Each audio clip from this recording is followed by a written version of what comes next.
আমার কথাটা শোনে তাদেরকে সাধু বলো। ভগবান বলছেন তাদেরকে সাধু বলো। যারা পরহিতের তরে চোখের জল পড়ে যাদের, জগতের জীবের মঙ্গলের জন্য চোখের জল পড়ে তাদের দুঃখ দেখে, তাদেরকে তুমি সাধু মনে করো। পরের দুঃখ দেখে যার হৃদয়টা কেঁদে ওঠে তাকে তুমি সাধু মনে করো। কাজীর কি দুঃখ ছিল? কাজীকে দেখে মহাপ্রভুর কেন কষ্ট হয়েছিল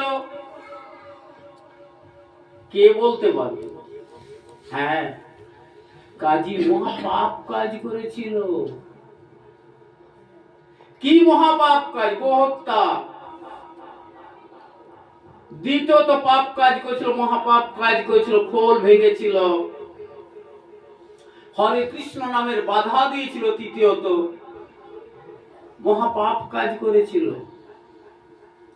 পাপের হাত থেকে উদ্ধার করার জন্য কাজীর কাছে গিয়েছিলেন মহাপ্রভু, নাম সংকীর্তন, নাম শ্রবণ করিয়েছিলেন, তাকে নিয়ে এলেন, আত্মসমর্পণ করালো। আত্মসমর্পণ করিয়ে কাজীকে বলল, কাজী তোমার মূল জিনিস হরে কৃষ্ণ নাম, তুমি কীর্তন করো আমাদের সাথে। জগতের লোক সকল দেখো, জগতের একটাই ধর্ম, সনাতন ধর্ম।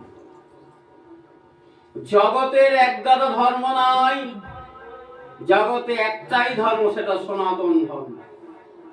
সেই সনাতন ধর্মের আশ্রয় নিয়ে তুমি জগতের সমস্ত মুসলমান দিককে, খ্রিস্টান দিককে, সকলকে দেখিয়ে দাও ধর্ম এক। যা সুখদেব গোস্বামী মহারাজ পরীক্ষিতকে বলেছিলেন, ধর্মং মূলং হি ভগবান সর্ববেদময় হরি শীতঞ্চ তদ্বিদান রাজন যেনচি। ধর্মং মূলং হি ভগবান, ধর্মের মূল হচ্ছেন স্বয়ং ভগবান শ্রীকৃষ্ণ বা গৌর সুন্দর।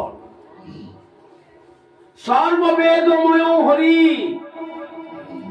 ঋক সাম যজু অথর্ব, চারি বেদেই ভগবান শ্রীহরির কথা বলেছে। চারি বেদে